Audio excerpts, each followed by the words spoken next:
teacher once told me that for every new cycle of the Torah, you should commit to studying a new commentary.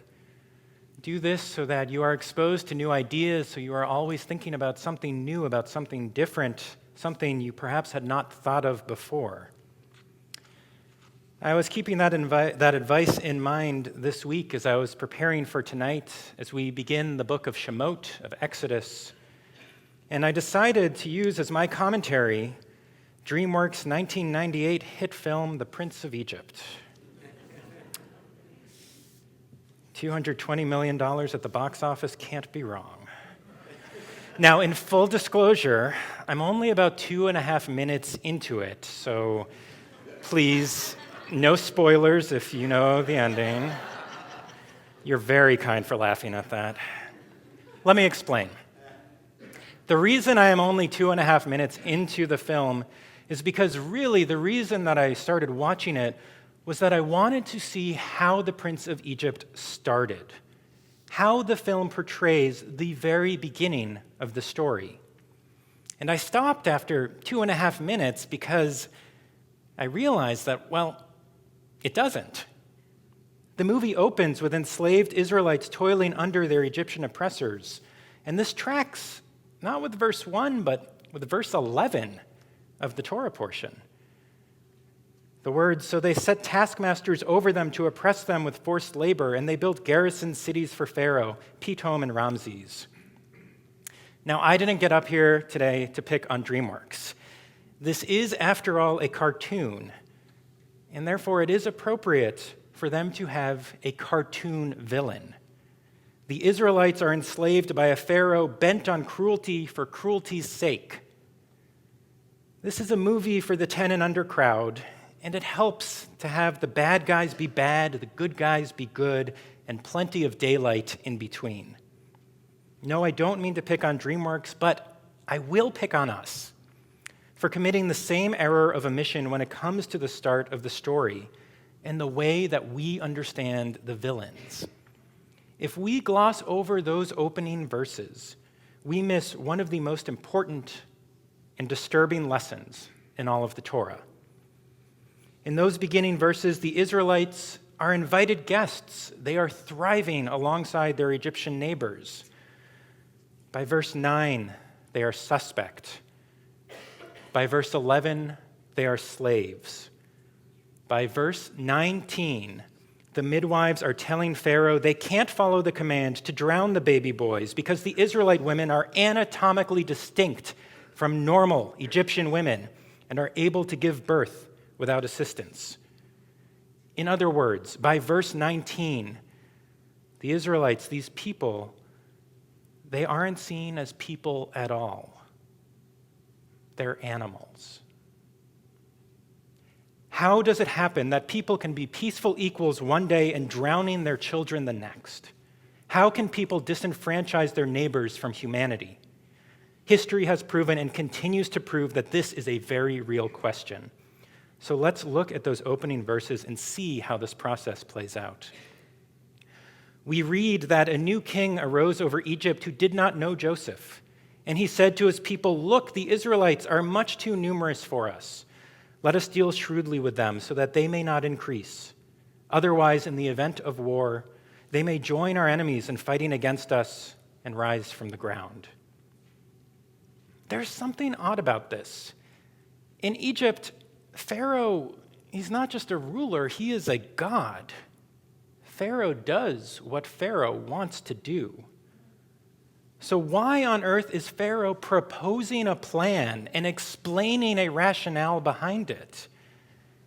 Isn't that the whole point of being Pharaoh, is that you get to do what you want and you don't have to tell anyone why? So why is he explaining this? Nachmanides, writing in the 13th century, has an answer. If Pharaoh had simply ordered enslavement and genocide, the Egyptian people, Nachmanides said, would not have let the king commit such gratuitous violence. Remember, these are their neighbors. They're not going to turn on them, even if Pharaoh tells them to. Given that the Egyptians are really supporting characters in the story, we don't usually give them too much thought, and it's easy to think of them as simply this amorphous blob, this extension of Pharaoh. But really, when we talk about Egyptians, we're talking about three types of people. First, there are the taskmasters. These are the ones that will gladly enslave their neighbors if given the opportunity. Pharaoh and his advisors, they can sit in their palace, they can issue their decrees, and they don't have to consider the actions, but it's the taskmasters that raise their hands eagerly to volunteer to carry them out. And there's another group, the Erev Rav. Later in our story, we read that when the Israelites left Egypt, they were not alone. An Erev Rav, a mixed multitude, went with them. And our tradition teaches that these people that were with the Israelites but not Israelites, well, process of elimination, who else could they be? They were Egyptians.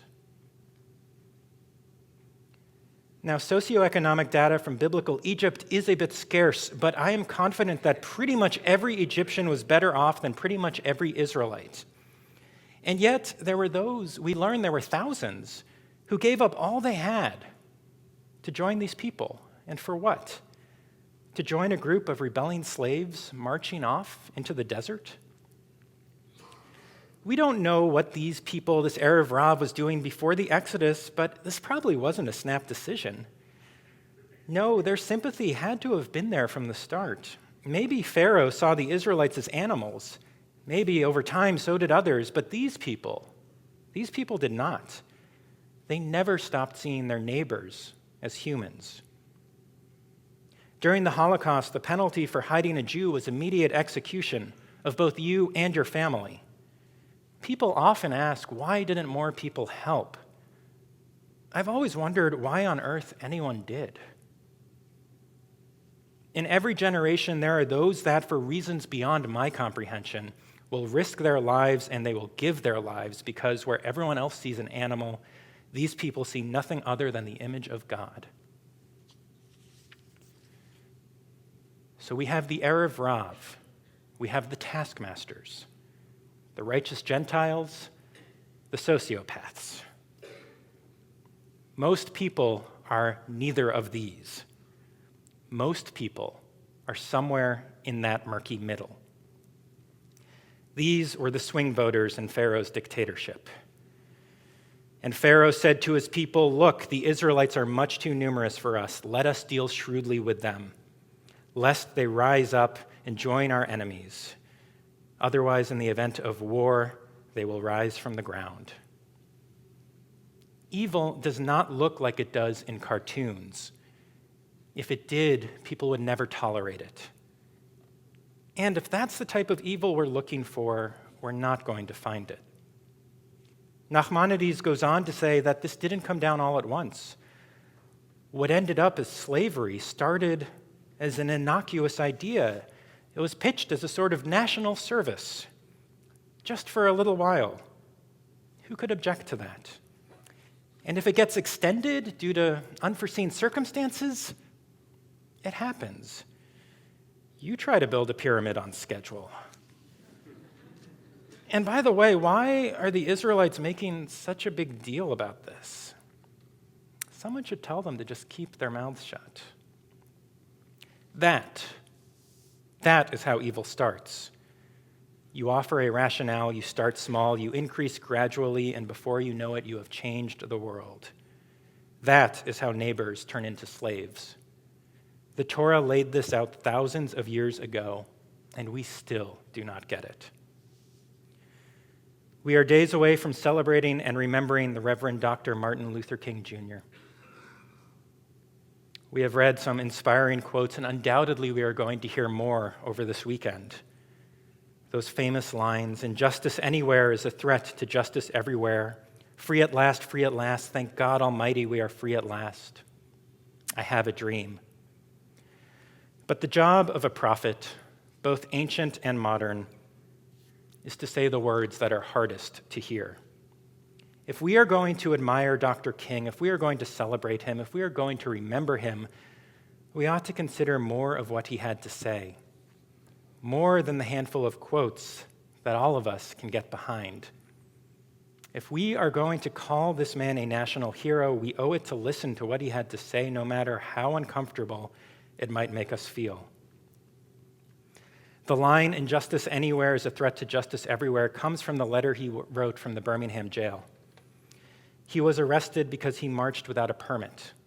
He marched without a permit because the city of Birmingham was never going to give him one. The recipients of his letter were a group of 8 local clergy, including one rabbi, who had written to him urging him to obey the law, be patient, replace Amos's mighty river of justice with a more manageable trickle. Given enough time, the result will be the same, they said. Allow me to read an excerpt of Dr. King's response. "I must make 2 honest confessions to you, my Christian and my Jewish brothers. First, I must confess that over the past few years, I have been gravely disappointed with the white moderate. I have almost reached the regrettable conclusion that the Negro's great stumbling block in his stride toward freedom is not the white citizens' counselor or the Ku Klux Klanner, but the white moderate, who is more devoted to order than to justice, who prefers a negative peace, which is the absence of tension, to a positive peace, which is the presence of justice, who constantly says, 'I agree with you in the goal you seek, but I cannot agree with your methods of direct action,' who paternalistically believes he can set the timetable for another man's freedom, who lives by a mythical concept of time and who constantly advises the Negro to wait for a more convenient season. Shallow understanding from people of goodwill is more frustrating than absolute misunderstanding from people of ill will. Shallow understanding from people of goodwill is more frustrating than absolute misunderstanding from people of ill will. Lukewarm acceptance is much more bewildering than outright rejection." Dr. King was in Birmingham because he believed it to be in 1963 the most segregated city in the country. Today it is ranked number 13. Memphis is number 6. Of course, the challenges we face today are vastly different from the ones faced 50 years ago, let alone millennia ago. But on the eve of this federal holiday, let us consider where we are today. In the city of Memphis, the median income for white households is double that of African Americans. An African American child is 5 times more likely to be poor than a white child. 52.4%, more than a majority of African American children, live below the poverty line. These statistics come from the 2019 poverty fact sheet published by the University of Memphis. Rather than quote more statistics, let me share a few lines that stood out from the report.